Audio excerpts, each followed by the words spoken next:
అందరికీ. సో మీరు ఎప్పుడన్నా ఆలు వేసి దొండకాయ ఫ్రై చేశారా? చేయకపోతే ఒకసారి పక్కాగా ట్రై చేయండి. టేస్ట్ అదుర్స్ అన్నమాట, మాటలు లేవు.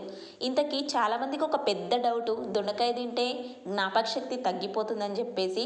అలా ఏం ఉండదండి, మనం ఎప్పుడో ఒకసారి తింటాం కాబట్టి అదంతా అపోహ మాత్రమే.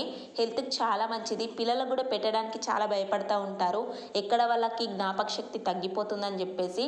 అలా ఏం ఉండదు, హ్యాపీగా తినొచ్చు. సో ఫస్ట్ ఆఫ్ ఆల్ దొండకాయల్ని మంచిగా కట్ చేసేసుకొని వాటినైతే ఒక పెనంలో వేయించుకోవాలి. నూనె అలాంటిది ఏం వేయకుండా మనం బెండకాయ నార్మల్గా ఎలా వేయించుకుంటామో అలా వేయించుకోవాలి. ఒక కడాయి తీసుకొని 2 టేబుల్ స్పూన్ల ఆయిల్ వేసేసి అందులో జీలకర్ర వేయాలి. నేనైతే ఆవాలు వేయలేదు. జీలకర్ర చిటపటమన్న తర్వాత ఆనియన్ వేసి కచ్చపచ్చగా దంచిన పచ్చిమిర్చి వేయాలి. సో తర్వాత మనం దొండకాయని రోస్ట్ చేసుకున్నాం కదా, అది వేయాలి. అలాగే ఆలు వేసేసి మంచిగా ఫ్రై చేసుకోవాలి. ఉప్పు, కారం, ధనియాల పొడి, పసుపు, అల్లం వెల్లుల్లి పేస్ట్ ఇవన్నీ వేసి మంచిగా ఫ్రై చేసుకోవాలి.